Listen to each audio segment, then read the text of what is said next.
Conceive, believe, achieve. Shut the f*** up.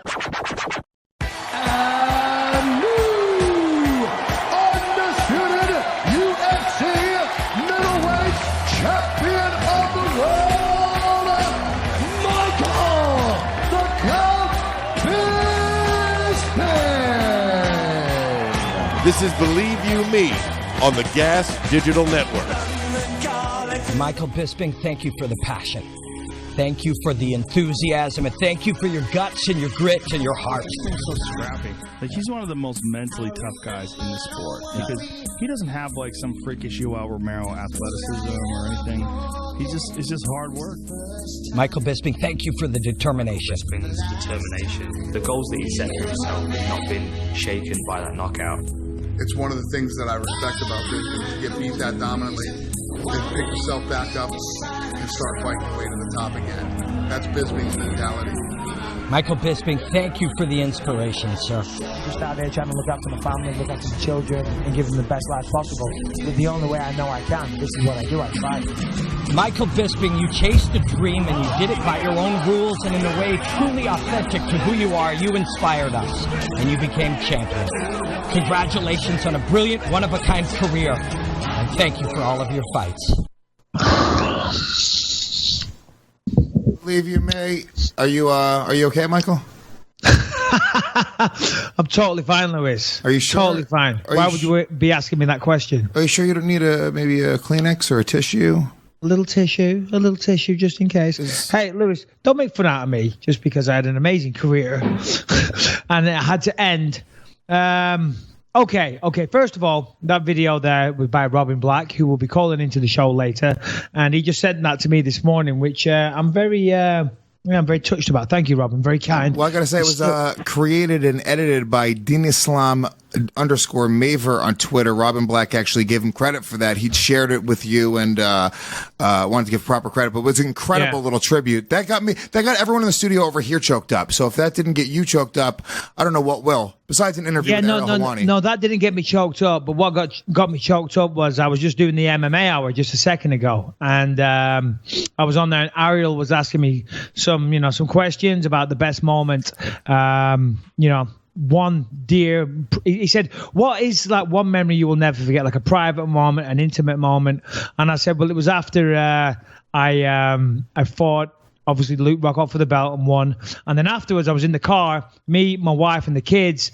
And rather than going off to like some party or whatever, like, people might do, I drove my kids home and we're in the car and the kids are in the back and she's got the belt on her lap. And just such a long journey and this and that. Anyway, but as I'm saying it, I did get a little choked up and, almost start blubbering on air. So I know you've been texting me all kinds of obscenities, Lewis. No. But there you go.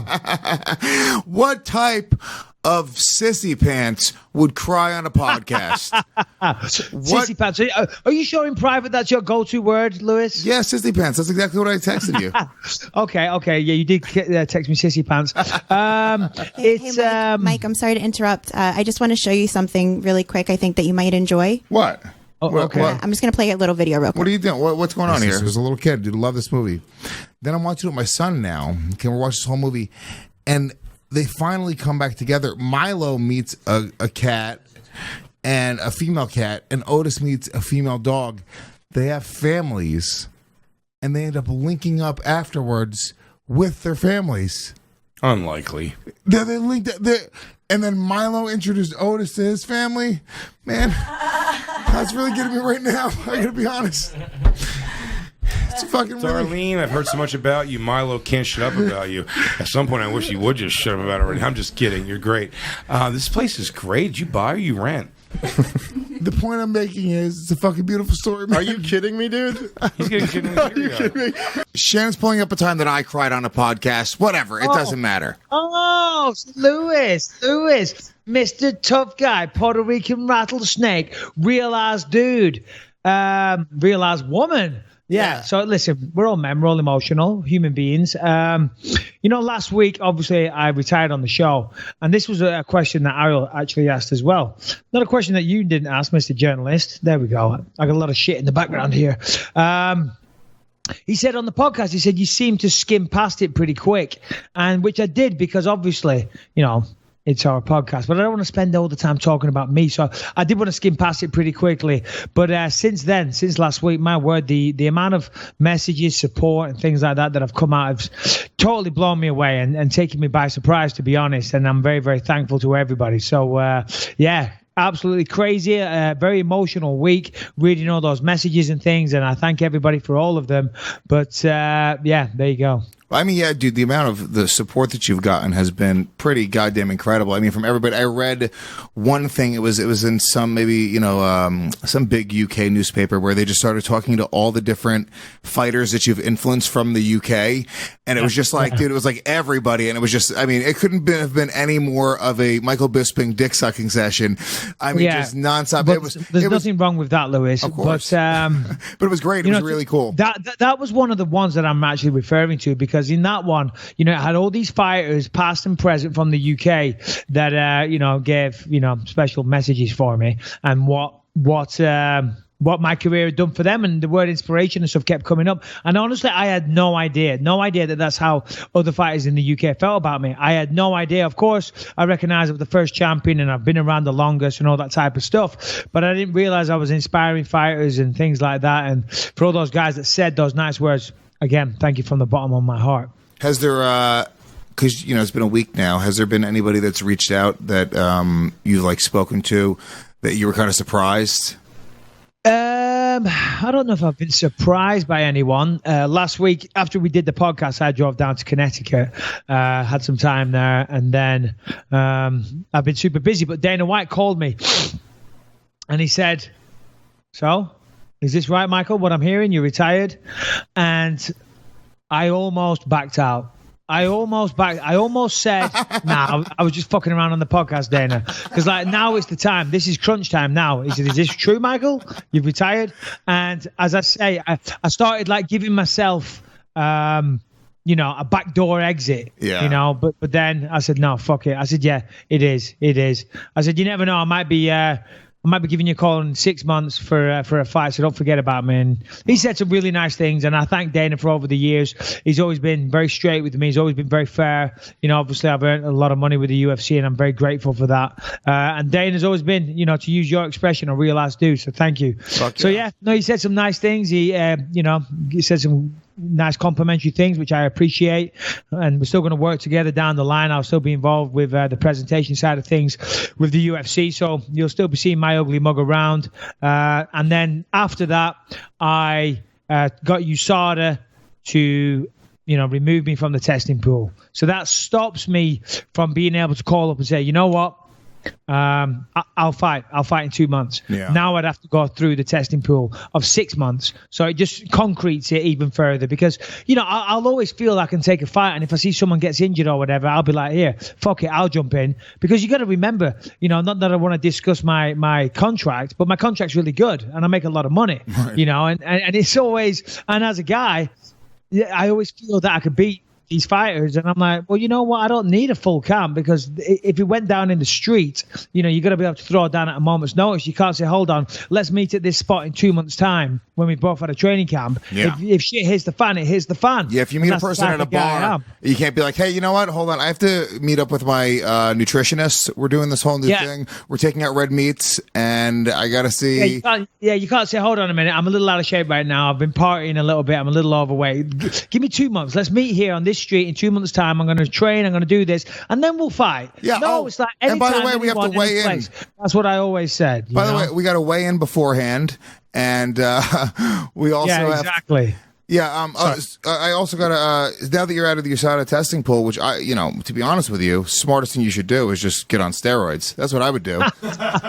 Yeah, well, that is not a good message to send. You know what steroids do to you? They stop your own ability to, be create your own testosterone and things like that. So, I am not advocating that, Lewis. Not that I have a problem. If people want to do it, good for you. Yeah. If you're going to fight or you're going to compete in sport and you're doing that shit, then shame on you. You're a pussy. But, yeah. Steroids are going to stop your ability from being a nerd. So, nerd? Why being a nerd? Yeah, because they make you have muscles and be awesome. So that isn't. So if you have muscles, then you're no longer a nerd. Yeah, basically. Come on. That's correct, Lewis. That is very, very much incorrect. I'm not a role model, okay? So that was that. Retired. Last week was amazing. All the messages. And again, I just take this opportunity to thank everybody. I don't want to repeat the podcast. Lots to talk about. Massive fight card this weekend, UFC 225. Going to break that down. Robin Black's going to call in. He's going to give his opinions. Maybe you've got some questions for him. I don't know. And yeah, but so that is that. That is that. It's done. The fight is done. USADA, I'm out the testing pool. And I'll be a washed up broke fighter before you know it. We'll see how Chuck Liddell does in his return fight. Chuck Liddell wins. We're going to see Michael Bisping come back with the quickness. Exactly. You never know. In 8 years' time, 48 years old myself, looking not too good, I'm sure. So... all right, well, yeah, dude, we're gonna get Robin Black in a little bit. Dude, I'm chilling, man. You're back in LA. I'm coming out there for Father's Day, which is gonna be a lot of fun. Yeah, it is. Yeah, I don't really celebrate Father's Day, but I'll do it on your account. You know, I did just I always double book myself in everything I do. I said to you, yeah, cool, you can come. We've got a spare room, but and we do have a spare room. But my brother, his wife, and his 2 daughters, they're also coming out at the same time. So you can stay as long as you like, but you're gonna get the true Bisping effect when you come out here because my brother is very similar to me, and it'll be fun. James, right? James is going to enjoy it. Lucas is crazy. They're the same age.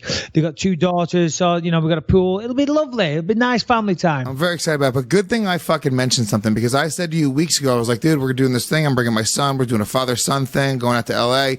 And you were like, yeah, come on out, dude. It'll be great. And your wife happened to be in the room. No. Look, nothing's changed. No, now there's fucking 7 other souls in your home. And now I feel like I'm an inconvenience because they're family members. So now you have these 2 Puerto Ricans, these 2 brown people that, first of all, everyone's going to think is the housekeeping's fucking family. Yeah, exactly. Callum will be like, listen, my room's a bit messy. Would you mind going up there, please, and just giving it a 1-2? Yeah. We'll see. But yeah, I'm excited about it. We're going to have a good time. We're going to go out and do Universal Studio, all that good stuff. I know you got to do, I've never really given a shit about Father's Day either, but I kind of want to create this tradition with my son where we do something like a big trip every year for Father's Day, father-son bonding type thing. Has James ever been on a plane? Yeah. Oh yeah. He's been on, probably. No. Yeah, no. The reason I ask is because obviously coming out of New York down to LA is a long way. For Lucas and children when they're young, that's like the biggest highlight, getting on the airplane. Yeah. We're going camping in the summer. Last year it was like a 5-star hotel in Hawaii. And now I'm retired from fighting. We're going fucking camping. Yeah. Next year you guys are going to be working the fields. Yeah, exactly. Yeah. But, and Lucas, the first thing he said was, do we get to go on an airplane? I'm like, yeah. So we're going up to, we're going glamping in Montana, Glacier National Park. It's going to be awesome. Can't wait. Glamping. Oh, so that means you're not actually doing a tent. You guys are like. It's a tent, but it's a tent with like a bathroom, shower. We got a fire inside the tent that keeps it warm. No. Multiple rooms. It's fucking beautiful, man. It's beautiful. There's rugs on the floor and a couch and all kinds of shit. This is a tent? Shannon, pull up a glamping tent. I want to see this. All right, do this. Go to undercanvas.com. I'm not ever going to deal with these guys, although I should. Undercanvas.com. Bleep it out. Nah, that's where we're going. Yeah, we'll pull it up right now, Shannon. I want to see this. That's not camping, Michael Bisping. Here's the problem. I told you it's called glamping, glamorous camping. I got it. You didn't have to explain it. Yeah, and we're there and we're going to go fishing and look, here we go. Go to the next picture. That's just one. See this? But there you go. Look at that. The sickest tent you'll ever see in your life. That's twice the size of my bedroom in New York City. It's amazing. I want to see you in short shorts and a cowboy hat. Go back to that guy. You're gonna see it. That's what we're doing. There he is. Yeah. So yeah, you're coming here. I'm going to Montana. Yeah, it's exciting. Can't wait. So yeah, there you go. All right, everybody. Let me tell you something. You know that a business is only as strong as its people, and every hire matters. So don't settle for posting and hoping the right person will find your role and apply. Instead, choose LinkedIn. LinkedIn is more than the world's largest professional network. It's also a better way to find great talent. Think about it. How often do you check job boards? for most people, is a pretty occasional thing.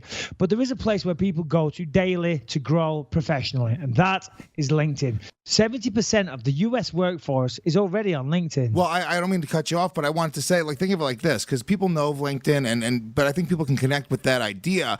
You go on Facebook every day. LinkedIn is a great social media resource for businesses and people that are in business. So people are utilizing LinkedIn are going into that website every single day, which is a major different thing. People aren't checking Craigslist every day or checking other, Monster.com or any of these other job posting sites every day. It's just not happening.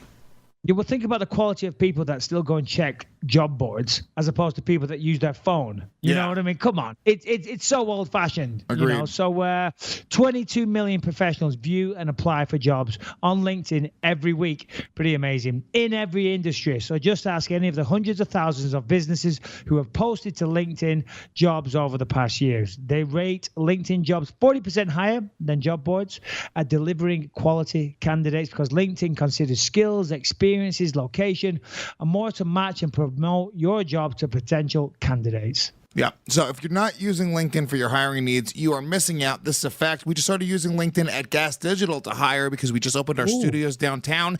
I'm going to tell you right now, by far, leaps and bounds better than all the other sites that we've used. You didn't find Harrington on LinkedIn? No. We found Harrington on Grubhub, actually. I don't know what Grubhub is. Yeah, but, all right, listen. It's a fat joke. If you want to get involved, go to linkedin.com/believe and get a $50 credit towards your first job post. Wow, it's not bad. That's linkedin.com/believe for your $50 credit today. And of course, terms and conditions apply. All right, let's get back into it. Let's talk about this weekend. Go on. Let's talk about the fights this weekend. Let's do it.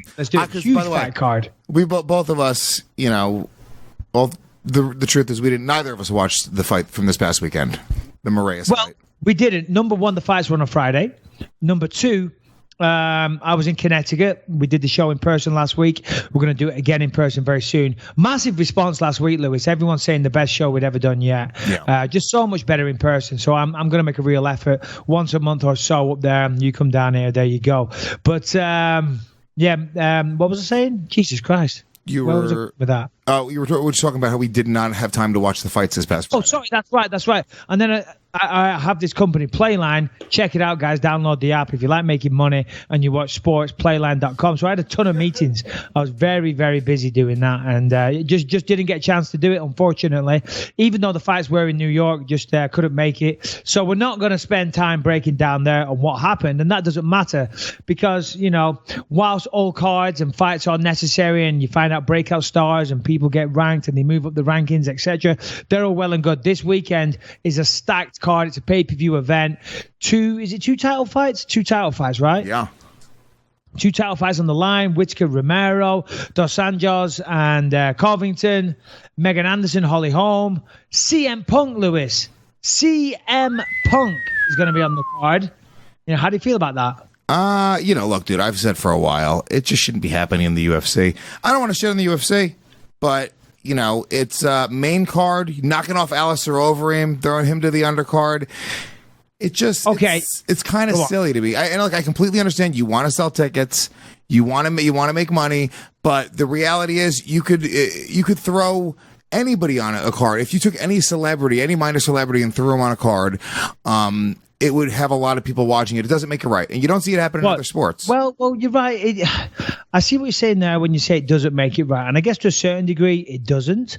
But if it's your company and you're trying to make money, and that's the reason why you signed CM Punk in the first place, I think you do it. I was actually at the UFC offices last Tuesday, and I had a chat with Dana about it because he said people are bitching about it like crazy. And yes, Overeem now is, he's on the prelims, which is crazy. Alistair Overeem, if I'm not mistaken, earns a lot of money. He's got a very good contract. He's going to be fighting on Fox Sports, which is great for FS1. It's amazing, but it's not as prestigious as being on the main card, obviously. But at the end of the day, CM Punk is who he is, and people know about him, and we're talking about him. And he's got a following. He came over from the WWE. And I don't want to shit all over CM Punk. If anything, I actually really admire the guy because he got ridiculed so much. I don't know what his financial situation is. I'm assuming he did very well in the WWE. He seems to be a big name and a big star. But he's come over to the UFC. He got ridiculed. And then he got smashed. by our boy Mickey Gall. And then he got ridiculed even more.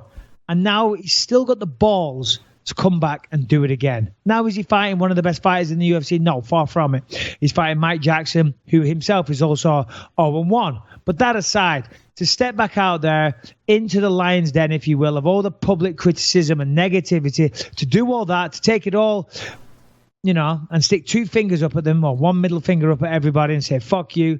I admire that. Meh. I just don't. And money makes the world go around, buddy. I'm not defending it. I'm saying I understand why it makes the world go around. Look, I just, I won't beat a dead horse here, but I will say that it's sort of, I feel like it's sort of a middle finger to a lot of the other guys that have spent a lot of time trying to get there. And it just sort of, it slows the progress of the sport, in my opinion. I know that it's money talks and... Well, hold on a minute. I wouldn't go that far. Slowing the progress of the sport, that's a fucking big statement. I mean, let's not forget, back in the day in Pride, they had freak show fights all the time. Right. And no one bitched about that. No one said anything about that. I'm not being a UFC shill. I'm just trying to give a counter argument. Dana gets it, but he said, I can't remember who he quoted.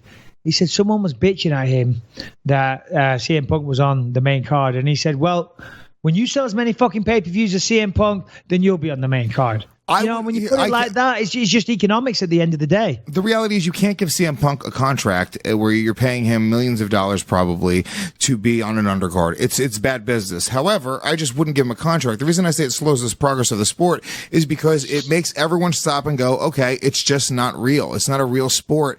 It is very much... it has that freak show element. And to be honest with you, Pride, that was sort of the criticism of Pride back in the day, that everyone was on steroids. They did freak show fights. There was no rhyme or reason to what was going on. And I think that the UFC was able to sort of step ahead of Pride in terms of respect because they did treat it like a sport. They brought in athletic commissions. They changed the rules. They created safety for the fighters. And I feel like when they do this, when it's very much transparently just an economic move, I feel like it's very transparent and it slows the progress of the sport. Fucking argument. Here we go. Get ready for the counter. I've been very patient. I want to make the same point extendedly. I get it. I got where you were going straight away. Okay. Now, here's the counter. You're saying it's, and again, I'm retired from the UFC. I'll say whatever I want. Let's say an extra 500,000 wrestling fans tune in and watch this fight this weekend. Okay, 500,000 new fans. They watch it. They go, "Holy shit!" All right, CM Punk got smashed. I'm not saying he's going to get smashed. He wins, he loses, whatever. But they watch the rest of the fight and they love it and it's amazing. And they go tell all the people and the wrestling WWE forums on Monday morning, like, "Holy shit! I watched the UFC event of the weekend. It was fucking awesome." And then it builds. How is that affecting the growth of the sport? It is actually growing the sport massively because it's bringing a new fan base and new eyeballs to the sport, as well as, of course, making money. And yes, there may be more deserving fighters down the line, but still, it does help the progress of the sport, in my opinion.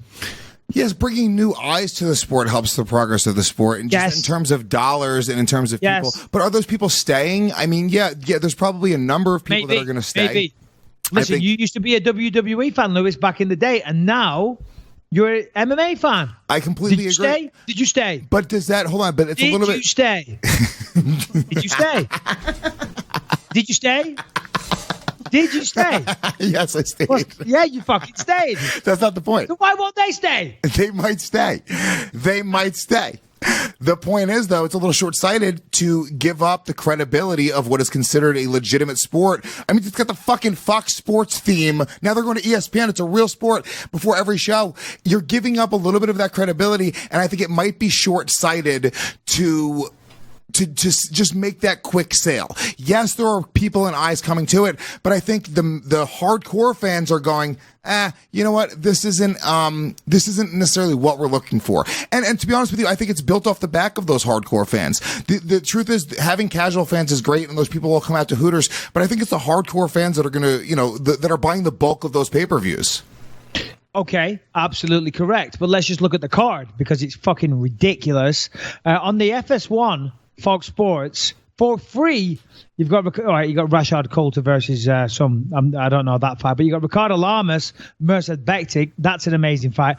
Former champion Claudia Gadelha taking on former champion Carla Esparza, and then Alistair Overeem taking on Curtis Blades. That's an amazing fight. So you could argue that you're giving to the hardcore fan base, because for those people that can't afford the $60 in this troubled economy, maybe they can't afford, but they get to see stellar fights. Then you go to the pay-per-view. Okay, some of those people, wrestling fans, they bought it because of CM Punk. They get the CM Punk. It's the first fight. They get it out of the way. They get the freak show done. Then we move on to Andrei Arlovski taking on Tai Tuivasa. Tai Tuivasa, one of my favorite people to watch right now. If you don't follow Tai Tuivasa on Instagram, you should do. He puts a lot of effort into his posts, these little videos with emotional music, all this type of shit. Tai Tuivasa, Bam Bam Tuivasa, check that out. That's an amazing fight. Then you got Holly Holm, former champion, taking on Megan Anderson, who may be the next challenger at 145 for Cyborg. She may be the only person capable of giving Cyborg a real fight. We'll see. It's a pivotal fight in the women's division.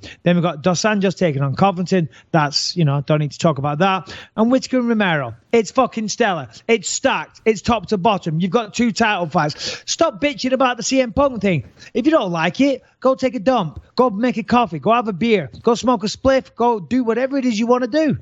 Or don't buy the fucking card. But did you stay? But did you stay? I sound like I'm being paid by the Holy shit, how much are they giving really you? Not. How much are they giving you under the tables? Is it all cash? Is it off the... You don't have to pay taxes on it? What's going on here? Yeah, that's it. When Dana called me last week, he's like, listen, you got to support the CM Punk thing, sell Mike. CM Punk, sell it. The fucking chick magnet. We got to sell the chick magnet. You see, when I think this isn't even Michael Bisping. Dana White's, this is a puppet, a Michael Bisping puppet. Dana White's hand is up his ass right now, and he's just fucking yapping. It's crazy. No, I'll be honest. Listen, of course, I'm an MMA guy. I'm not overly excited about seeing CM Punk, but I am excited for this weekend's card. I really am. I'm working it on Fox Sports. It's going to be a lot of fun. I'm excited for the fights. All right, CM Punk, I'll take it or leave it. My point is there's fucking great fights, and I'd still pay for it anyway. Can I also just say, because we are joking around here a lot, like, I don't really give a fuck either way. I'm not really passionate about this topic, but I will say I don't really give a shit. There's 5 fights. What's beautiful about mixed martial arts, right? And you kind of almost convinced me in this thing, right? Because you do have 5 fights on the main card. You do have these incredible fights. This is a great way to fish for new fans. You know what I'm saying? It's a marketing tactic. It's a tool. And, they're paying the guy a lot of money anyway. You might as well do it. It's built into the sport that you get all of these incredible fights. So if they throw one as sort of a freak show fight, fine. But you got to call it what it is. It is a freak show fight. Well, yeah, and that's what I said. That's why I likened it to that in Brad kind of a freak show fight. Every time you change the angle, I seem to move for some reason, driving me crazy. You sent me a link, something to do about Chick Magnet or some lawsuit with CM Punk. Seeing as we're on CM Punk, what was that? I never clicked the link. I'm sorry. Let me see. This is what Harrington sent. CM Punk was in court over defamation suit stemming from a 2014 podcast he did with Colt Cabana. Under oath, he confirmed that the CM Punk, or the CM in his name, stands for Chick Magnet, stemming from a wrestling tag team from his old days on the indie circuit. Do you send that as a story, Harrington? So what? He got sued because he calls himself the Chick Magnet, or that information came out throughout the lawsuit? Yeah. That was a fun story. This is what happens when you give Harrington a little bit of fucking power. I say, dude, start sending up the notes, start sending us stuff, and this is what he comes up with. So basically, the story is that the CM stands for Chick Magnet. Yeah. That's okay. Hey,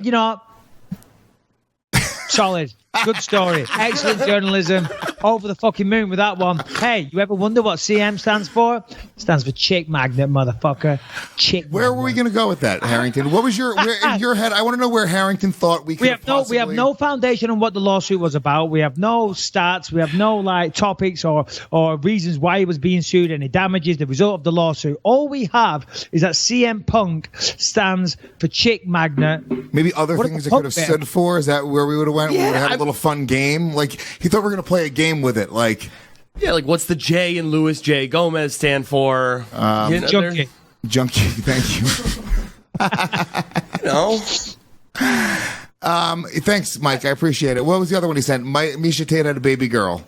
Yeah, I know. Listen, I'm sorry. Listen, I'll say this. I got 3 kids. Misha Tate is a very nice person. I was with her last week. And, yeah, I was a fan of Misha. She's a great person. She was a good fighter. She had a great career. But and she had a baby, and congratulations. That's beautiful. But I don't think it's the fact that someone had a baby is like, I want to spout about that for 20 minutes on the podcast. Happens every day. Yeah, where are we going to go with that? Well done. Well, no, seriously. Seeing as we're talking about, congratulations, everyone, to Misha Tate. Yeah. Well done. That's beautiful. But, big news. She's a woman. She's been pregnant for 9 months. After 9 months, it pops out. Yeah, they predicted this, Harrington. Look at that little thing. No, bless it. This was news. She's still hot. I like Misha. Oh, that is cute, though. Misha, she used to, you know what always bugs me, though? Newborn pictures really always bug me out, though, because there is legitimately vag slime on the baby in that exact moment. But, Lewis, please. They wipe it with a towel. It's like a fucking towel. That's it. Come on. No, I'm sorry. I can't allow that. What? Can't allow this line of discussion to continue. What? The truth. Oh, you don't want the truth on the show? Okay, if Dana White was saying it, he'd be going, oh, vag slime all day long. No, listen. When I see newborn babies now, when I had newborn babies myself, I didn't really give a fuck. I was like, oh, yeah, whatever. But now I'm older and I'll never have a newborn baby myself. When I see them, I'm like, oh, my God, they are actually really cute. But when I have my own, I'm like, oh, God. You weren't fucking shitting all over the place. No. You were not like you. Dude, when I had my fucking kid, I was like immediately like a doting dad. Like I couldn't even... You were young, though. How old were you when you had your first kid? 21. That's fucking crazy. Yeah. Were you terrified? 21 years old. You do the deed, a man and woman, and what do you think happens? Of course, babies come out, and then we made the same, not the mistake, that's not the right word, very happy with how our lives turned out, but then it happened again shortly after. That's right, because Callum listens to this podcast, so... Yeah, no, it doesn't matter. I'm pretty sure he knows how it happens, the birds and the bees. But anyway, I see newborn babies now, and I'm like, oh, bless. It's a good thing I've retired from fighting. I'm slowly but surely turning into a woman, I think. Yeah, a little bit of estrogen. It's okay. It's okay. So anyway, should we call Robin Black? Yeah, get Robin Black on the phone. 225. And then we'll piggyback from there. Sure, we will. All right, so look, we're going to hang out with you real quick, Mike. We will come back. I'll take a moment to give a quick plug to the network. Mike, we'll see you in just a second. Hang tight. If you guys love the show, you should know that we have over, 65 episodes now? Yeah, this is 66. 66 episodes on demand. You guys get the entire full video versions of the episodes. Ad-free. I know a lot of people complain about the ads. You should know, guys, we can't show YouTube videos. We cannot show them. We'll get bumped from YouTube. They'll pull the videos. So we have to edit out those YouTube videos. So if you guys want to see them ad-free, we have them on gasdigitalnetwork.com. Okay, so we're going to call Robin Black. Canadian sports analyst, MMA analyst, all-round nice guy, hard-working fella. Yeah, has he fought too? I think he's fought as well. I'm not sure, actually. I think I don't know. Let's have a look. I apologize. Hello? Hey, Robin Black. Hey, man, what's happening?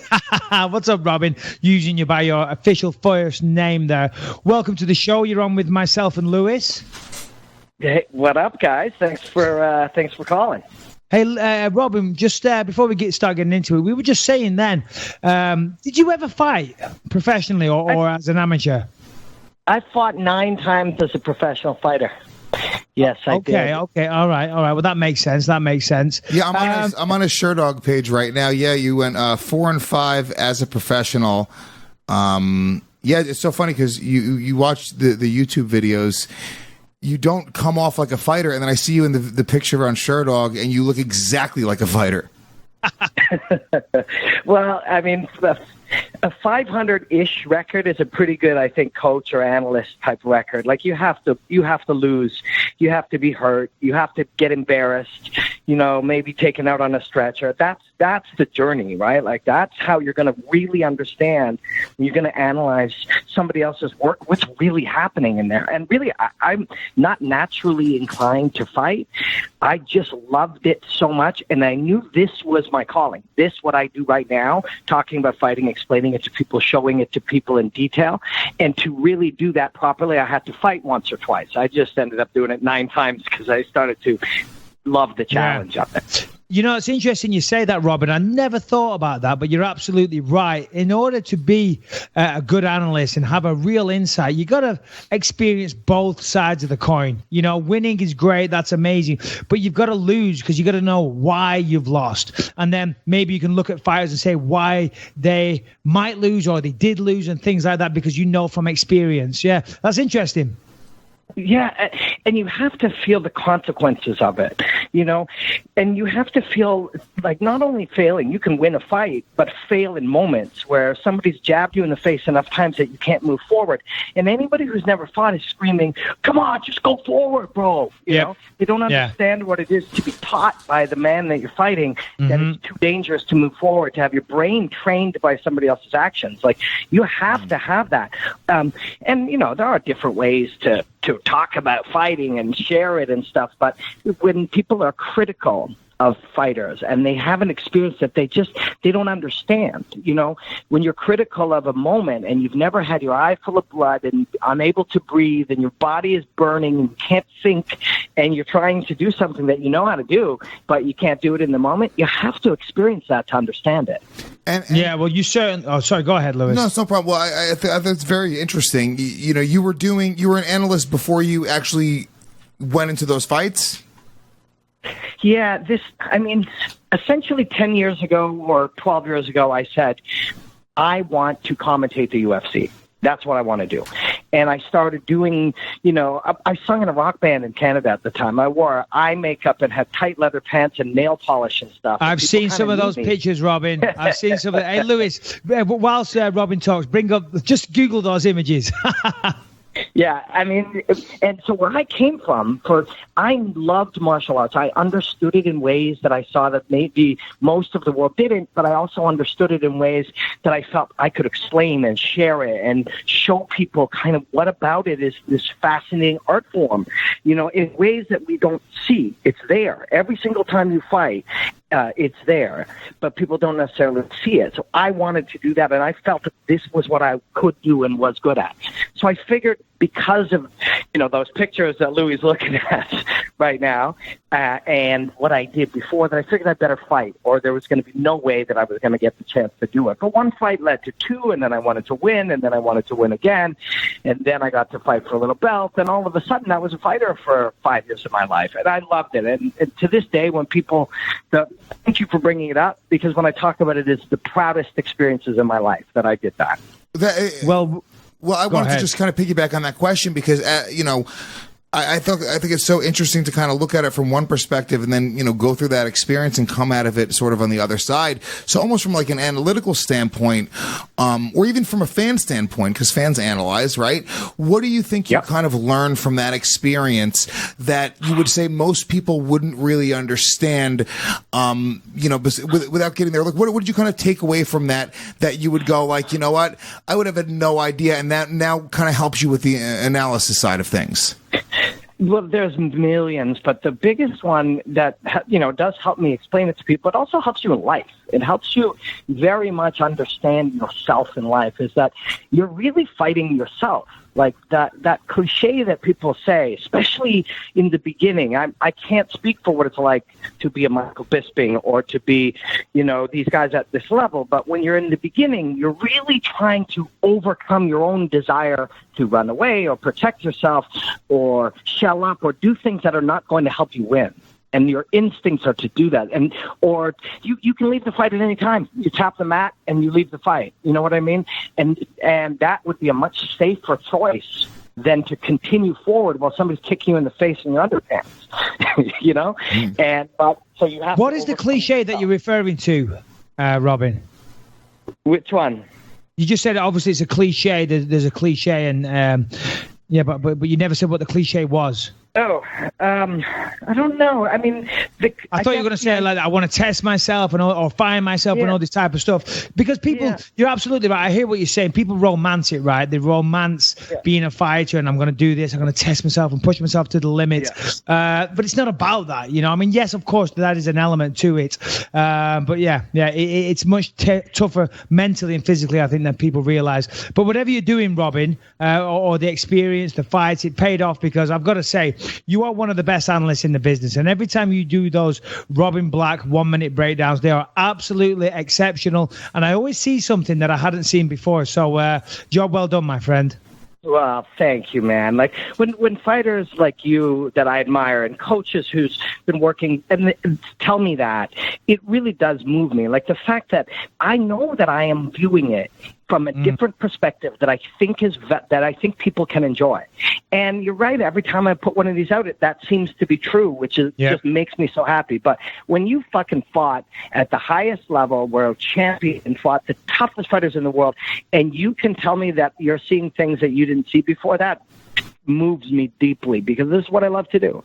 Well, every time, Robin, every time. So I want to ask you a question. Me and Lewis were having a spirited debate earlier. Obviously, this weekend, UFC 225. Opening the main card, CM Punk versus Mike Jackson. Okay, we know the controversy there. CM Punk, one fight in the UFC. He lost. Now, WWE guy, all the rest. You know the background. Lewis is saying, basically, it's bullshit. He has no place being there. I'm like, well, I kind of understand it from a business standpoint because he brings in a lot of pay-per-view buyers. What do you think? What's your opinion? Where do you stand on this whole thing? So it's really, I think I have a unique perspective that not many people have, because he's literally doing exactly what I did on a small level, late 30s, loves martial arts for some reason, walking away from some other thing that was probably pretty, or in his case was very successful for him, to go, and the first time he did it, he has no idea what he's dealing with, because you can't possibly. You think you do, and that's probably the biggest lie of all, is that you think you understand what you're facing, but you actually have no idea, and you have no idea of how little idea you have until you do it. So, but now I admire him. Because the first walk to the cage is not the hard one. The second one is the fucking hard one. Because you know what's waiting there for you. You know what's waiting there. And in his case, you know what's waiting there from last time? Not only failure, but like completely, he was ridiculed. He was embarrassed. His face and body probably hurt in ways it never hurt, in his life. And he's going to do it again. And I admire that. I do admire that. You hear that, Lewis? You hear that, Lewis? Does that sound familiar? Did I just say that 5-10 minutes ago? Well, hold on. Hold on. Robin made that fucking brilliant. Robin made that brilliant point where he said it's not the first walk that's the hardest; it's the second walk. You didn't say anything anywhere near as insightful as that. No, I didn't say quite as eloquently as the great Robin Black. Okay, I've had a lot of coffee this morning and I just traveled the world. I'm very busy, I'm very tired, and quite frankly, you can go fuck yourself. But what I did say is that it's so fucking hard for this guy, after all the ridicule that he got, losing the first time the way he did, to do it all over again. You have to respect that. So how do you see this fight going down, Robin? What do you think? Well, I don't think that Mike Jackson is a particularly high-level fighter. If we go to the conversation about, whether or not this should be on a main card or whatever, I mean, that's a business conversation. And Mike Jackson would never be on one. No. I think he's an 0-1 fighter as well. Yeah. And I think he just got it. And he doesn't really understand what he's dealing with either, and he's never been anywhere 1/10 the scrutiny, the attention, all of those people. That's heavy shit. And Mike, you've done a ton of work with sports psychology consultants and experts. This is hard shit, like mentally demanding stuff. And Punk will have been preparing for that. He has the experience of that, and he'll been preparing for that. He's a blue belt in jiu-jitsu. This guy's probably similar or slightly lower in jiu-jitsu.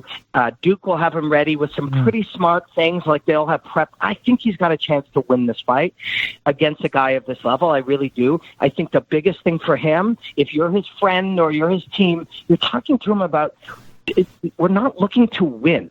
We're looking to perform really, really well. And stay in it and be focused. And if we do that, we'll probably win. And if he approaches it that way, and I suspect he will, I mean, it's not going to blow anybody's mind skill-wise. No, even if he looks good, if he got a knockout, people hopefully don't misunderstand it. He's a novice in fighting. From a standpoint of high-level mixed martial arts, should it be there? No, not really. But this human story of this individual, I'm cheering for him. I hope he does well. Yeah, me too. And also, one thing that I think people don't realize is Mickey Gall is actually, in my opinion, a respectable mixed martial artist. Of course, I think it was it his debut or his second fight in the UFC? He came from the Dana White looking for a fight show, so they thought, oh, here's the guy. You know, let's be honest, maybe a good opponent for CM Punk. But he's a friend of the show. I know him personally. Lewis knows him well. He's very dedicated. He's very, very good at jiu-jitsu. He trains his ass off, and he'll have a bright future. Will he be world champion? You know, I'm not saying that. I'm saying he has what it takes to have a good career and stick around the UFC for some time. So that really was a difficult matchup for CM Punk to make his debut in. Yeah, and you know who the other, you were just thinking, was it his first fight or his second fight? His first fight was knocking out Mike Jackson. He choked him out. I know. Isn't that crazy? Right? So both of these two guys faced a real, very real mixed martial artist, a very real young, strong Brazilian Jiu-Jitsu brown belt who's a really good fighter. And neither one of them was anywhere near that caliber. But they're kind of near each other's caliber. And Punk will have the slightly better preparation from the people he works with. They'll have focused on the mental aspect of it, that, you know, your goal is to be in here for 15 hard minutes, to accept that you're going to be pushed and challenged, and find and welcome that, and in it find the greatness in the fight.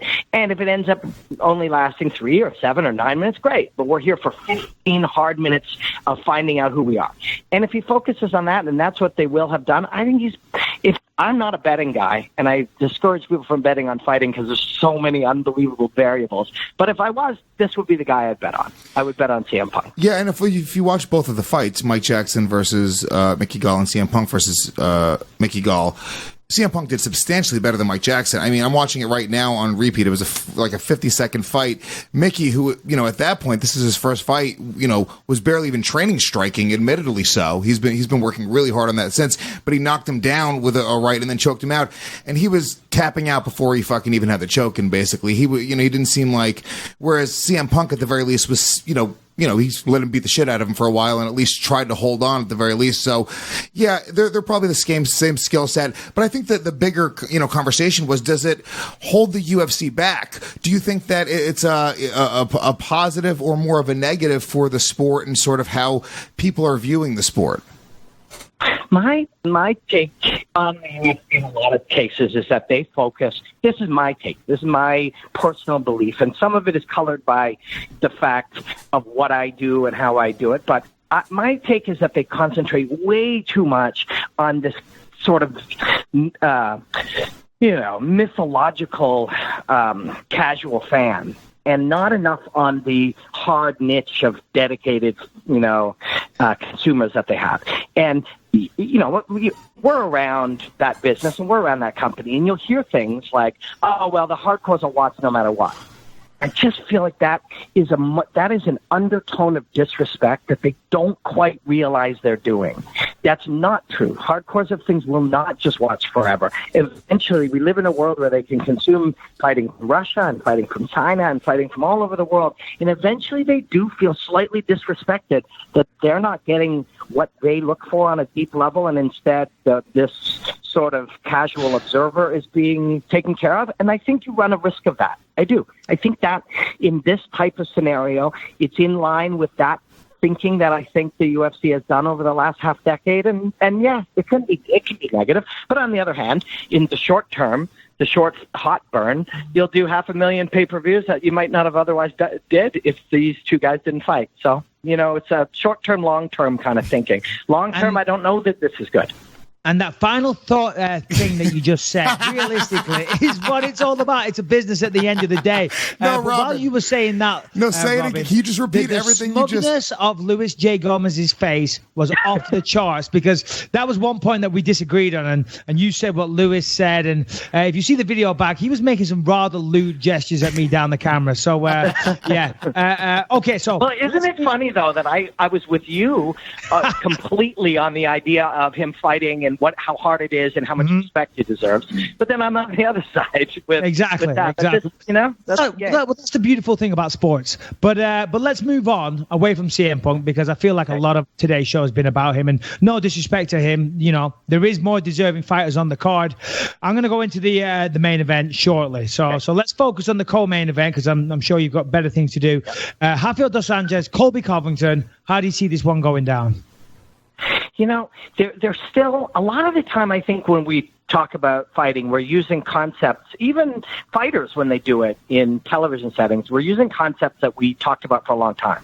But when fighters and coaches are in gyms, you don't hear them saying, well, Covington's a better wrestler, but RDA is a better striker and jiu-jitsu player. And personally, Mike, that you don't really view fights that way anymore. High-level fighters really don't, because of how it all blends, But there are exceptions to that. When you're figuring out how to get ready for, Yoel Romero or whatever, you will gear in on his strengths, but it's really a lot of everything, And this fight is like that. But having said that, this is one of those more exceptions to it. Covington can just take positional dominance over somebody and ride that for a whole fight. But on the other hand, when I saw RDA and Lawler, I forget what city that was in, but I was there for it. And Winnipeg, I believe. Yeah, you're right, of course, my hometown. Yeah. Yes, and I was blown away by Rafael dos Anjos. I also, when I saw him after, he's a much bigger man than I think I pictured. When you started thinking about him fighting at 170 against these young, super athletic fighters like Colby Covington, I thought of him as like a little 55er, but he's not, really. I would find it hard to imagine Covington having any other type of success other than riding him for 2 or 3 rounds and slowly beating him up. You also look at Covington, as much as we all get excited about him, and he's a polarizing and interesting guy, Damian Maia is a very good win, and Dong Young Kim, who he rode, and Dong Young Kim's a grinder, and he grinded him. Other than that, he doesn't have any real big names in his history. Mike Pyle is a great fighter. No, but as you say, Damian Maia and Dong Young Kim, I mean, they are 2 legitimate wins. I mean, Damian Maia, he's ridiculous, and Dong Young Kim, I don't think he gets the credit he deserves either. So I forgot about that fight, actually. So it's interesting because Dos Anjos, he's been working on his wrestling a lot. Obviously, we have a similar coach in Jason Perillo now, so he's been helping on the striking front. He's been working the wrestling very, very hard. The thing that excites me about this fight is that both guys just have that go-forward style. I don't think, either going to come into this fight thinking I'm going to dance around and try and wear him out, get into the 3rd round. None of that. I think they're going to meet head-on in the middle, and it's going to be all-out war. I agree. And, I don't think, somebody, I forget, I was chatting with a friend and they were talking about Covington, and they're like, do you think that he will feel the need to be exciting, quote, and throw down? And it's like, I think he'd be thrilled to have people boo him because he grinded, just go for it. They'll meet in the middle. But by meeting a wrestler in the middle, you're in his range. You're in his range to get grabbed and dragged and torn down and beaten up. It's an interesting one as well. Imagine we're fighting Covington. The answer to a good wrestler isn't be a better wrestler. The answer is don't wrestle him, at all. Absolutely. And we're seeing that when people are saying what happened to Damian Maia's takedowns. The game of wrestling used to be we would move towards each other. You'd punch me, and I would grab you. As soon as I grab you, wrestling begins. Now the answer is let's stop that initial grab. Let's be in positions where that first grab, that single, the arm drag, get into the body, locking somebody up, let's eliminate that. And that's what people have gotten so good at. And if I'm RDA, that's the game I'm playing. I want to move towards you in the sense that I want to move towards you and engage you in fighting, but I want to be moving backward and inviting and striking you, backing up too, and get to that point where that first grab never happens and just punish you. And if RDA is going to have success, it'll be in those first couple of rounds. He'll just start ripping him up, move forward enough to get him engaged, and then back out and strike him as you back away. And everybody's so good at that now, and it's such a beautiful game to see. So what do you think? Who wins? It sounds to me, if I'm reading this correctly, like you're leaning towards Covington based upon just being bigger and perhaps a better wrestler. But how do you see it going down, Robin? Yeah, can't you see both those things? Can't you see Covington knocked for out sure. in the first Absolutely. 7 minutes? But can't you? And I see more likely. The hard part is that first grab, that ability to get a hold of somebody. But if Covington does that, he's going to grind a guy out and beat him up a little from the top. And I think you're right. I think they kind of come and meet in the middle. And by meeting in the middle instead of retreating as much as I think you would be encouraged to do, I think Covington starts taking him down, smothering him, and slowly picking him apart. But, I move away from predicting at all these days, and I move and I let it kind of stew all the way through to the fight. Because as soon as you start picking a side or choosing what you think is going to happen, you start to look for things to reinforce that. Whereas I leave it kind of open-ended right up until the day of and even the night of. And just let it all the different things kind of let my curiosity about all these different things happen. It's so fun. It's such a beautiful thing. Well, that's actually a really smart thing to do, because when you pick fighters to win, that means you pick one to lose. And trust me, from experience, they don't like that. You get a lot of messages on Twitter. You get "fuck you, Bisping." You get "you suck anyway," and all that type of shit. So, or I could say that you're just being a bit of a pussy, Robin. How comfortable is that fence that you're sitting on? Yeah, to be honest, I am more than well. I mean, being called a pussy by Mike Bisping is actually a badge of honor where I come from. But honestly, I really do think you get better enjoyment out of it. I know that the game that we make as a culture, we pick one, we stand with it. Even though we only have 2%, 5% of the information, we don't know what they ate, we don't know who's sick, we don't know who's injured, we don't know most everything. So we make a pick, which really is a guess. And then if we're right, we tease the shit out of the others. And if we're wrong, they tease the shit out of us. And it is fun, but it's not super logical. You know what I mean? Yep. All right. Well, listen, Robin, we appreciate the time you've taken with us today. We want to definitely tell everyone to go check out your YouTube channel. Where can people find you? What's the best way for people to check out your stuff? Hold on, just real fast. I just want to say thank you, Robin, for that video that you sent me this morning. That was beautiful. Very, very nice. And 100%. Thank you very much. You're very welcome, man. And thank you. Really, I've drawn a ton of inspiration from watching you do your thing and fight your fights and live your life. I really have. And it's an honor to be able to break down fighters like you, man. I mean that. Amazing. And if people want to see that, it's on my Instagram and Twitter at Robin Black MMA. Beautiful. Robin, thanks for joining us. We'll do it again sometime. And let's grab that beer that we keep talking about very soon. For sure, brother. Thanks a lot, guys. I really enjoyed it. Take care. Take care, buddy. Robin, you're the man. Thanks a lot. And I just want to point out that I actually don't drink anymore. So even though I'm saying let's have a beer, I stopped. I quit drinking a while ago. Not even a beer? Oh, yeah. Say again? Okay, that's right. Yeah, I know. Yeah. So, that was Robin Black. What a nice guy. Really good guy. A great guy, and a fantastic analyst. He really is. I meant what I said. Every time I watch one of his breakdowns, I'm like, oh, shit, I never thought of that, So he obviously spends a lot of time researching it and all the rest of it. But I started getting inspired because, I have my first fight coming up against comedian Ryan O'Neal, and then I started going oh, shit, dude. He started talking about the first time going to the cage, and I was like, all right, well, now... I don't know. Oh, you started getting the butterflies. Oh, yeah, a little bit. Yeah, well, now it's a whole thing. I got the, officially, we're one of the main events. I guess it's a 3-night thing, and we're one of the main events, one of the nights. What is the date for that? the weekend of August 25th. Let me see what I'm doing August 25th. You better be in my corner, bitch. Oh, well, let me look. August 25th. Well, it turns out I'm free in August. That is a Saturday. Yeah. I come do that Saturday. Not drink on Saturday night, Monday morning, do the podcast in person. Definitely not drink. Definitely not drink on the Saturday night in New York. You mean Vegas? Yeah, right. In Vegas? No, it's in Vegas, doggy. Oh, it's in Vegas. I definitely don't drink in Vegas. No, why would you drink in Vegas? Do they even have alcohol there? Who the fuck drinks alcohol in Vegas? Come on, are you serious? Jesus Christ. I'm an ex-professional athlete, for crying out loud. Yeah, I know. Timmy Coin. No, so maybe we do that then. Maybe I'll come watch, and then on the Monday we do the pod in person. Corner me. I need I'll corner you, for help. fuck's sake, okay? All right. Listen, I don't know if you've got cornermen. I don't want to push people out just because I'm the former middleweight champion of the world, most wins in the UFC, most significant strikes landed, only British champion that ever entered. Just because I'm that guy doesn't mean you necessarily want me in the corner. I got Harrington. Well, fuck him. I'll be in the corner. I got Harrington. All right, so now I got Michael Bisping in my corner. Listen, it's happening, baby. Don't you worry. I'll be there. I'll be there. Unless something lucrative comes up, then I'm sorry. I got to bow out. But as of right now, I'm wide open. I'll be at the fucking Winnipeg Casino for Playline Sports doing appearances, signing old gloves. Playline.com. Download the app from the App Store. Check it out. Daily Fantasy Sports Simplified. You're going to be amazed, people.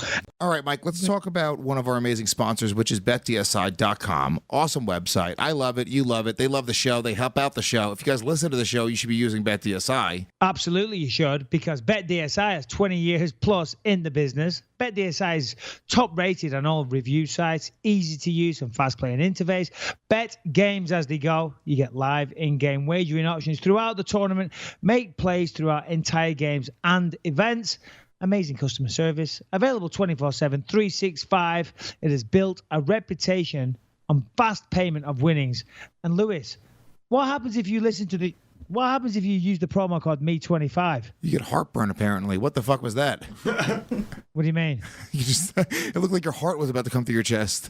No, because the microphone disappeared because it went through, it dropped. I'm like, where the fuck did the microphone go? I'm like, oh, there it is. There it is. So, yeah, if you go to the website, use the promo code Me25. As you know, you get $25 for registering, and you get a 200% bonus match This is free on money. your money. That's free money, $25 for free. And then if you put money down, they basically triple it up, okay? So this is found free money. Let me tell you, if you've ever gambled on anything, you know how much more fun it makes it. Go watch a fight this weekend. Just put $5 on every fight with your best friend. You will be losing your mind at every single moment of the fight. And that's why BetDSI, it actually enhances the experience of watching fights, which is awesome. Do you know, Michael Bisping, that Yoel Romero is a pretty heavy underdog in this fight? Now, I know we are not huge Romero fans on this show, but for a free $25, dude, minus one. Listen, here's the thing. Anyone listening to this podcast right now, if you're going to watch the UFC fights this weekend, which I'm assuming is a lot of you, go to betdsi.com, use the promo code Me25. You have $25 to bet on the fights. It's free.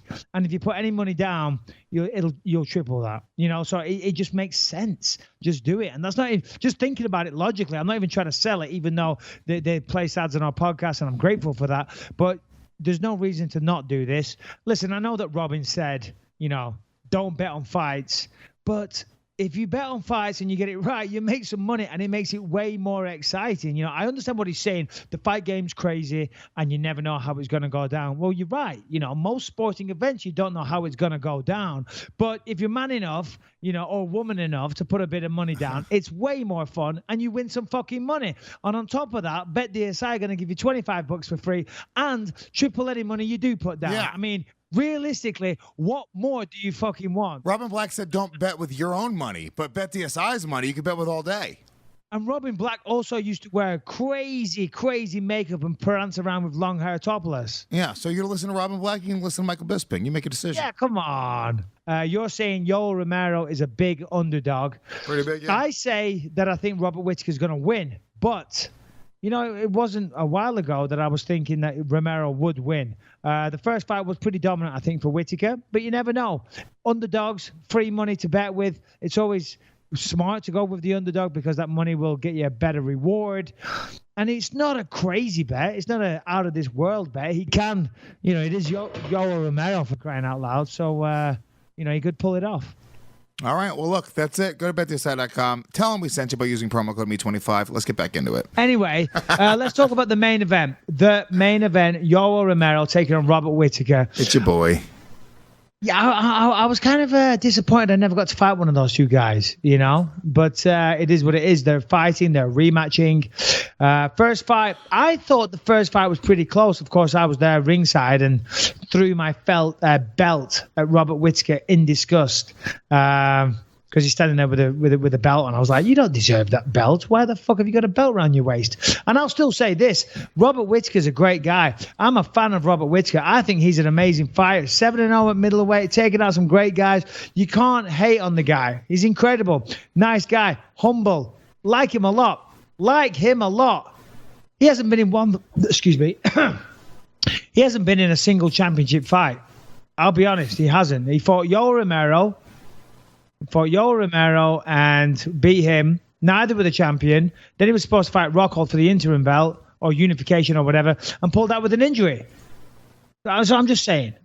And also, to be honest, if we're being completely honest, if we're going to, criticize, as we do sometimes, we have to. This is why we make the big bucks. We have to be critical, right?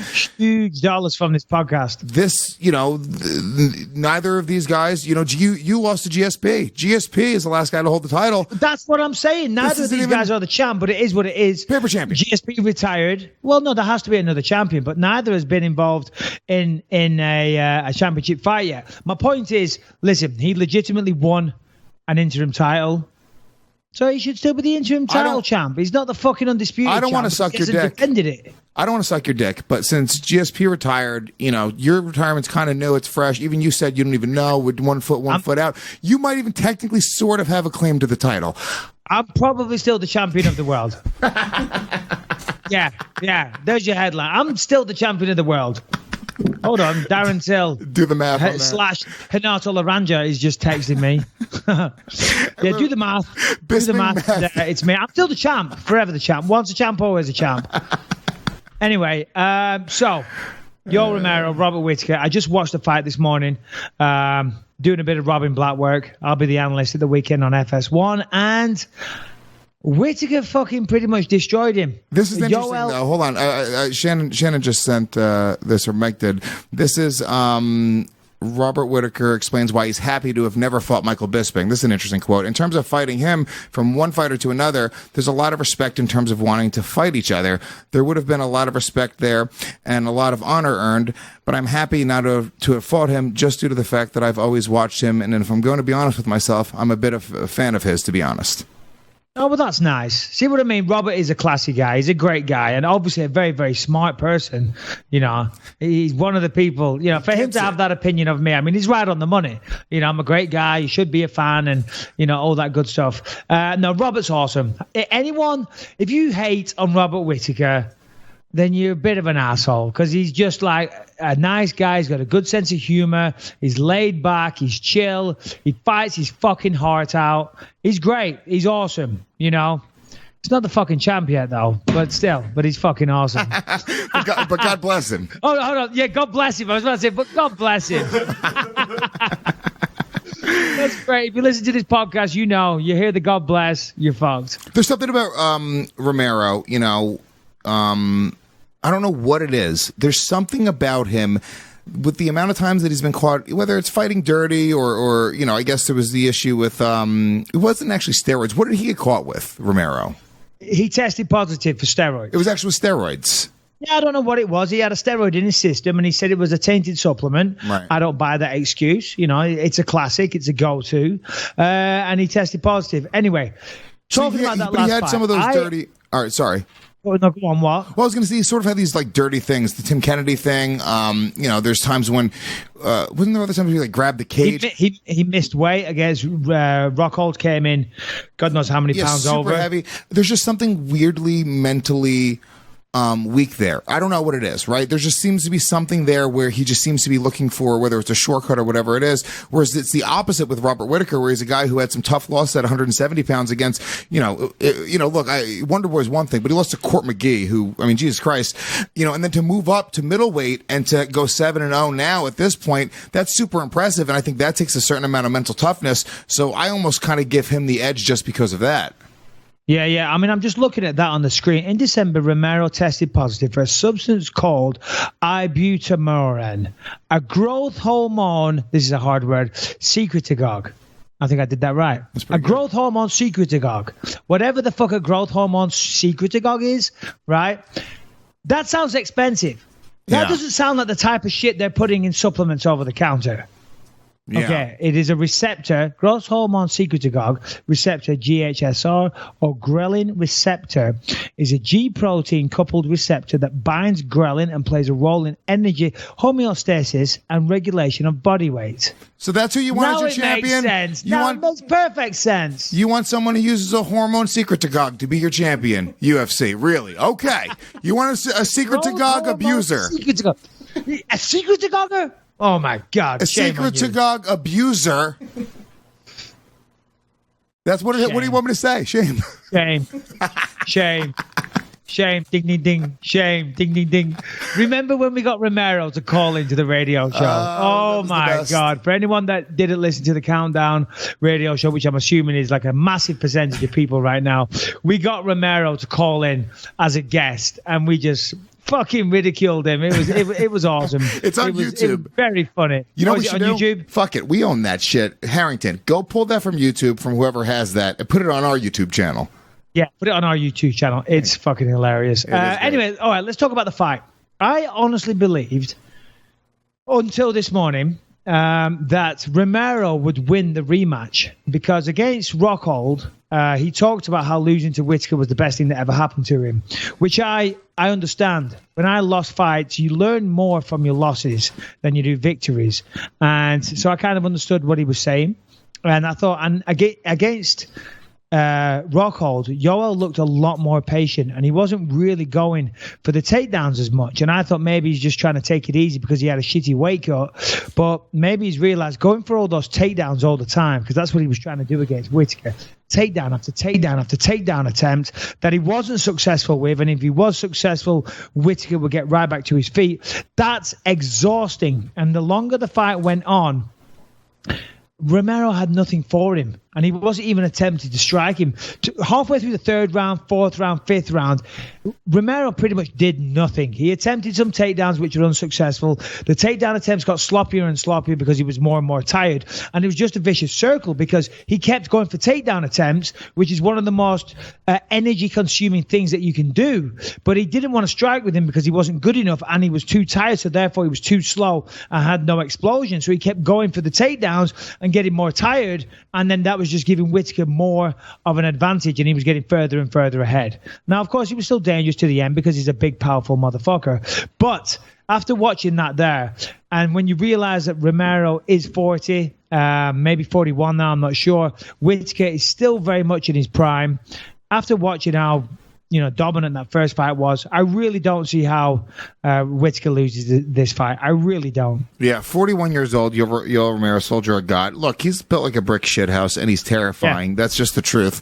But without his hormone secret to Gogs, I don't know that he has the mental strength to get by Whittaker in this fight. And I think you're right, dude. I think it's almost like Romero, once you're not afraid of him, I almost feel like that's his big secret sauce. That the intimidation factor is kind of what makes people like, I don't know, maybe it's hold back. I don't know what it is, but if you kind of go at him like a couple of these guys have, I think Romero, you can kind of break him, and he does gas and he does slow down, and we've seen him lose a few fights because of that reason specifically.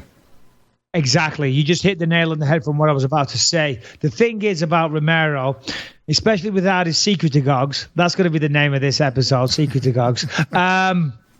He's an intimidating guy. He's intimidated for a number of reasons. One, as you say, built like a brick shit house.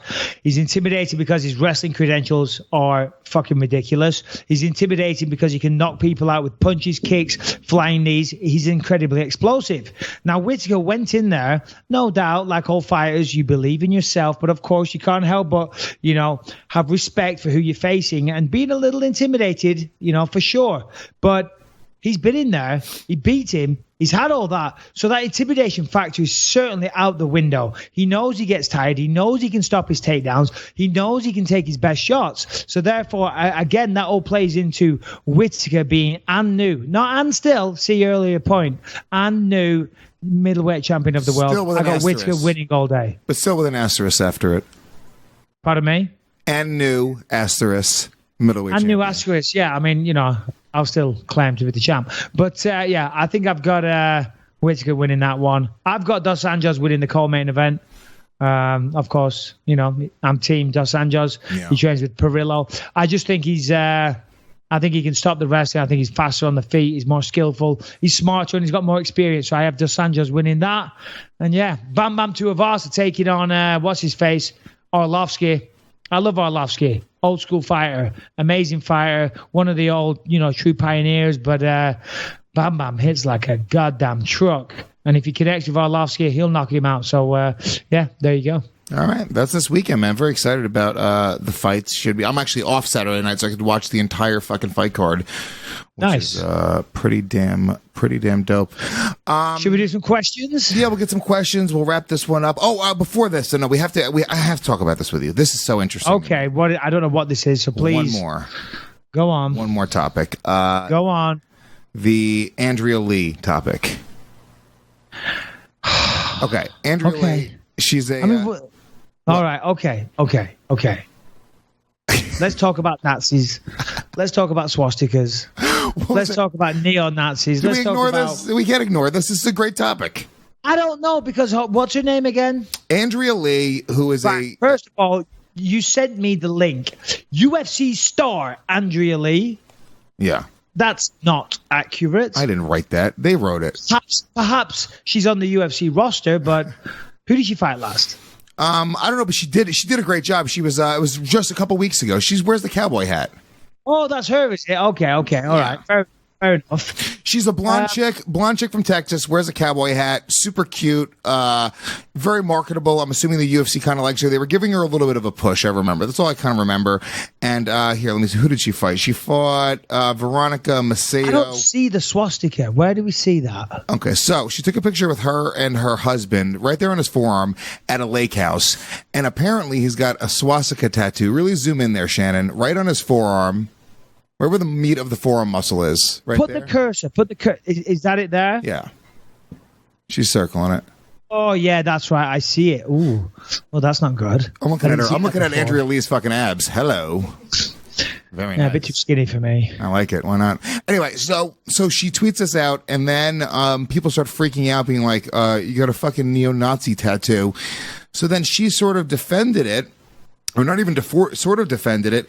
She tweeted out like, "Oh my God, guys, he got it in prison 20 years ago. Let's not be." What did she say? Just something like, "Let's not be babies." Calm down, you sensitive mofos. Yes. Calm down, you sensitive mofos. It was only millions of people in the Holocaust that died. Okay, no big deal. Calm down. Calm down, you sensitive ass mofos. Like, dude, it is. Now, look, here's the deal. If it's a tattoo from 20 years ago, you can get it covered up. You simply can get it so easily. That's a good point, actually. If he's changed his mind and his belief system, especially in something as powerful and something that resonates such emotion with people, like a fucking swastika on your forearm. Yeah. And it's not the biggest tattoo either. It's a small one in the corner. I thought it was the bigger one next to it. So he could get that covered up pretty easily, I would have thought. Or not even removed. Just colored in. Cover it up. Do a black circle over it. Just cover it. Dude, I have a fucking tattoo that says Lou Dog on my arm that I got when I was 18. I covered it up with a flower. All right? Yeah. My mate Blanky, he had a really bad tattoo. He covered it up as well. It was anyway, whatever. Neither one of us are racist, she says. We have an Asian and a black guy that live with us. Whoa. The fact that you say that, it's like, anyway, whatever. Oh my gosh, guys, it's a tattoo. Yeah, of a swastika. Their apartment is like Rush Hour 3. Oh my gosh, guys, it's a tattoo he got when he was in prison. Get over yourselves. Sounds like a lovely guy. He covers them up all the time, and we happen to have a late day, and it makes an appearance. Sensitive ass mofos. And she's got a fucking cowboy hat on. She's from Texas. It's just not great. So what did his face? You see that Jonathan Snowden, he chimed in, some MMA journalist. What did he say? I don't know. He gave her some shit, and they went back and forth a little bit. Yeah. I mean, this is kind of why I wasn't overly keen on talking about this. I mean, what do you want me to do? You want me to throw her under a bus? Well, it's not throwing her under a bus. Of course. Listen, she should...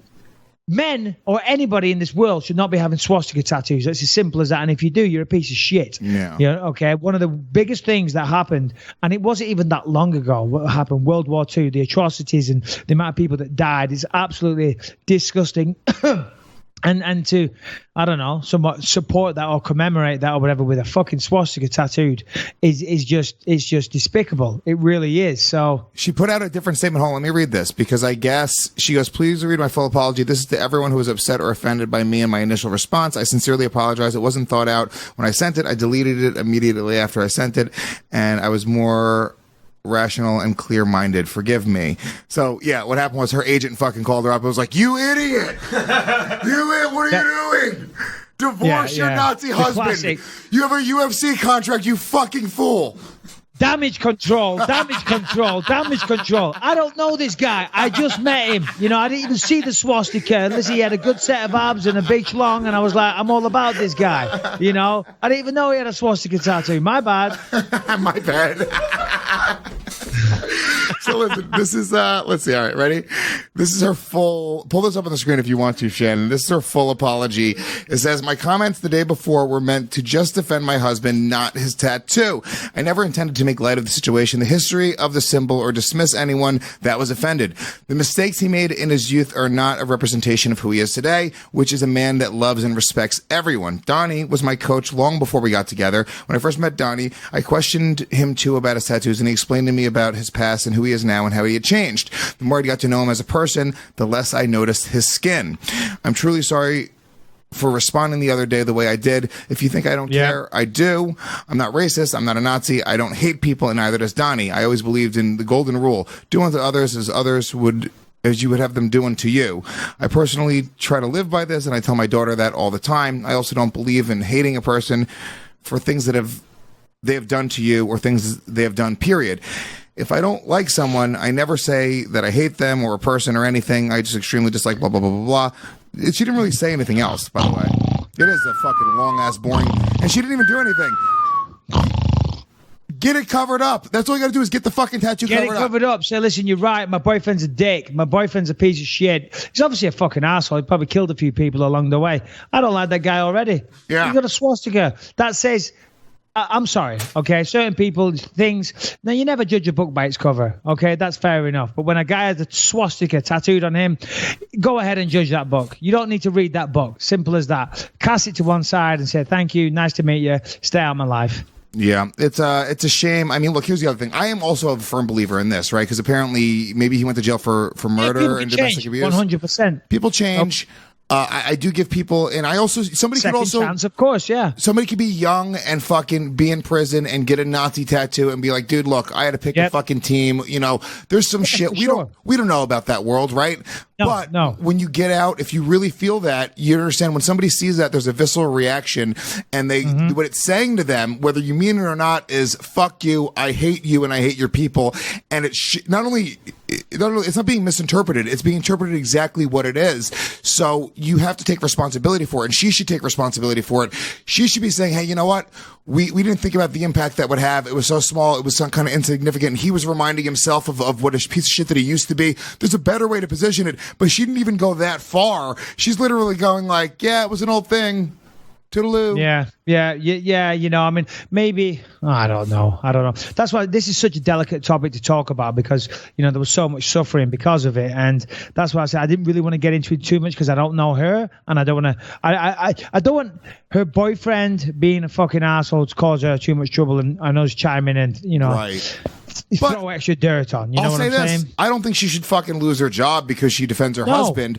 You know, it's not on her body. To be honest with you, you know, she knows him on a different level. Let's take it for face value. Let's say that he is a changed man and he's not a piece of shit, and this is just a stupid mishap, and he fucked up and should have gotten this thing covered and just never did it up.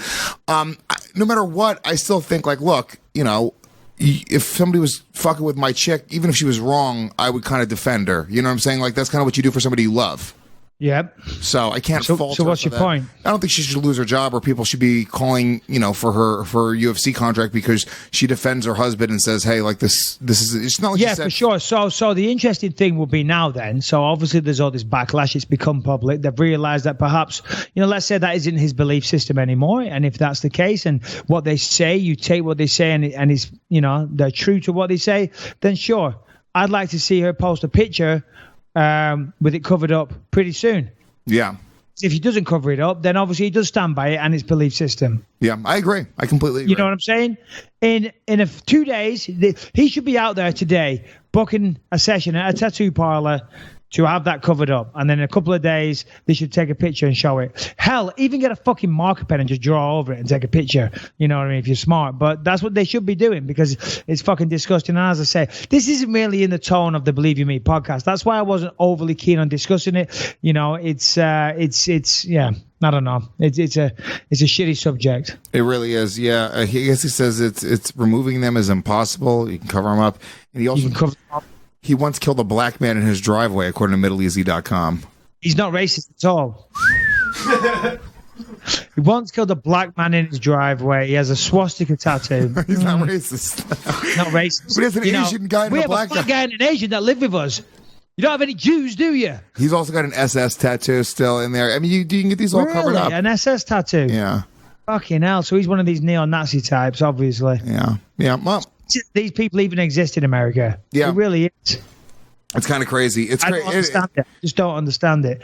I guess it's a prison thing, right? I mean, I don't know much about the system. Maybe I need to read a book on it or something. But yeah, there seems to be a neo-Nazi population in this country, which is shocking, to be honest. Yeah. Yeah. Well, all right. Well, what are you going to do? Let's get some questions going. Well done for inserting that heavy topic, Lewis. I appreciate that. Let's go. Hold on. I'm not trying to fucking. We have a lot of fans. Maybe some of them are neo-Nazis. I'm not trying to be an asshole and have them turn off the podcast. Full opportunities. Fair enough. All right, let's get some questions. If you guys want to join the conversation, bym@gasdigitalnetwork.com is the email address. BYM for Believe You Me at gasdigitalnetwork.com. Shoot us an email. We always answer a few questions to every show. I will also say right now, fuckfaces, we've been killing it on iTunes lately, Michael Bisping. Go to iTunes right now. Leave us a 5-star ranking, positive review. Tell your friends about Believe You Me. We are, I'm not going to name names, but I think that we are undoubtedly the funniest, most, I can't even think of the word. We're the best MMA podcast on the planet. I think we have the best dynamic out of anybody, whether we're on Skype or in person. Doesn't fucking matter. This is what we do. So let your friends know about the show, and we will keep on delivering you guys great, amazing podcasts every single week. Yeah, please do. And, we see the comments and we truly appreciate them. And if it wasn't for you guys, we wouldn't be growing. And we are growing significantly, and that's amazing. And I agree, Lewis. I think we have a great show. And, we don't take ourselves too seriously, of course. That's not our show. Rogan's amazing, but he's like, current affairs, all that type of stuff. It's a very different feel of podcast. This is two guys talking about fights, having a laugh. Yeah, look, it's great. Rogan's great. If you want to go and fucking sit down, Rogan's amazing. Like a science class, like a long science class. You're like, all right, I'm learning right now. This is fun. Let's take some Adderall, focus for a little bit. We're like a roller coaster ride. It's a little bit of a different feel. Yeah, much like my head right now. I need to take some ibuprofen. I've got a killer headache. Driving me crazy. Quick questions then. Let's do it quickly. All right, ready? Here we go. This is from Joel Velencourt. Wants to know, hey, Mike, long-time listener, big fan. Just wanted to thank you for getting to see your whole career and being a dude who is real and genuine. Also, thank you for being accessible, as you have answered a few of my questions before in earlier episodes. That's only because not that many people were writing in. My question, now that you're retired, what is something that you've always wanted to do but never could because you were busy as fuck from being a fighter?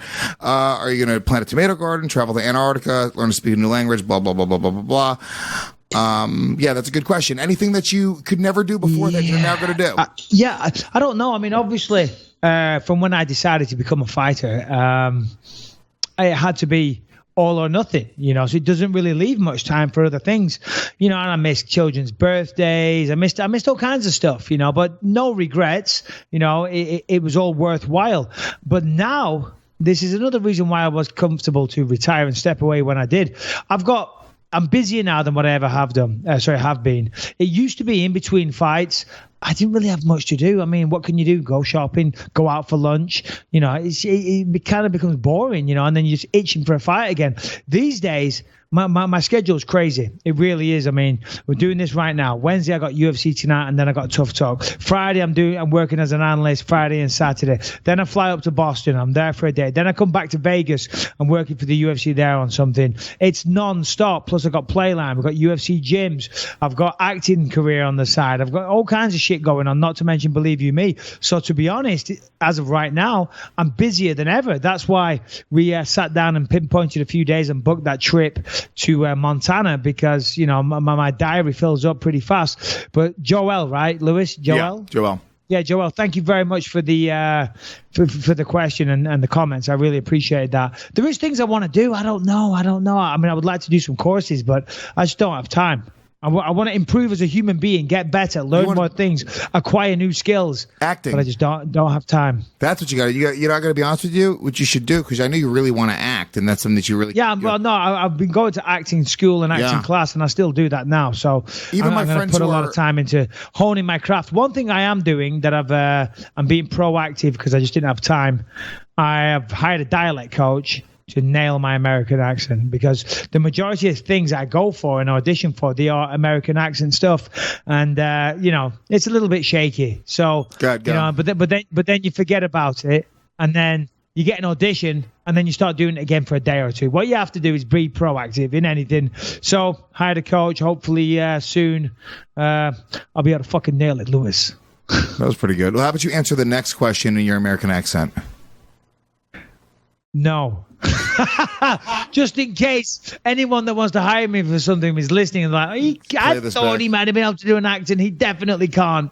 This is from Darren in Cumbria, UK. That's right. Nice. Cumbria, not too far from where I'm from. Does it say whereabouts in Cumbria? Yeah, 425 Main Street. Know it well. Yeah. Say hi to... Question, please, Lewis. If you get inducted into the UFC Hall of Fame next summer with Vitor, will you make up now that it's all said and done, or will you call him a cunt and kick him in the face? I wouldn't call him a cunt. I wouldn't kick him in the face, but I won't be burying the hatch. I mean, I don't have ill will towards the guy. I don't have ill will towards him, but I have no respect for him as a person. Somebody that can cheat that much and take that many steroids throughout their career, but then have the audacity to preach at people, I don't respect. So, if I see him, I'll say hi. That's about it. But I've got no interest in exchanging numbers and perhaps forming a friendship. All right, last question. Hey, y'all, my name is Nico Patriso. I am a sophomore at Xavier University. Huge fan of both. Nico Patriso. That guy. That's a cool name. Sounds like he fucking is. Oh, it's a guy? Yeah, Nico Patriso. Sounds like an Italian guy, right? Sounds like a girl. He's got made of fucking meatballs for brains. Huge fan of both of you. I started to be a fan of Bisping during the press conferences for UFC 217. Now I've gone back and watched all of your fights. Ironically enough, I was wearing your champion jersey when you announced your retirement. Lewis, you're funny as fuck. Thanks. Let's see. First question, stupid. So I'm going to go to the second question. What was the first stupid question? I won't answer, but I want to know what it was. People have asked similar things to this before. Do you think Rogan would have been competitive in the UFC if you see a video of him training with TJ Dillashaw? Look at it. A lot of people say Rogan kicks really fucking hard. And I think Rogan would have been competitive in the early days of UFC 100%. The guy knows Brazilian Jiu-Jitsu, black belt, Taekwondo, black belt, can strike. And yeah, of course, dude. Yeah, 100%. It's a no-brainer. And, of course, he's very knowledgeable on the fight game. Go on then. So what was the question you wanted to ask? Personally, I'd hate to see GSP fight Khabib. It would be the biggest wrestlefuck ever. I don't necessarily hate boring fights, but wars are definitely better. So that's not a question. That's just saying his opinion. A statement. Okay. Yeah, I agree, actually. And I don't think GSP is going to take that fight. GSP gains nothing out of taking on Khabib. No. To be honest, he'll probably lose to Khabib.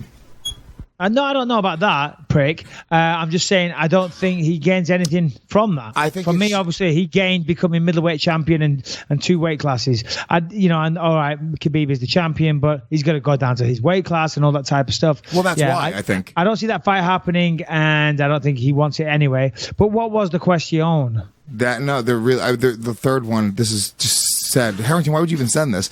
This is more of a favor. Do you think you could hook me up with some tickets for UFC in LA? TJ is my favorite fighter, and I'm getting tickets for my brother's high school graduation. So if you could help, that would mean the world. Yeah. You're going to get those tickets right after that guy gets his copy of the video game.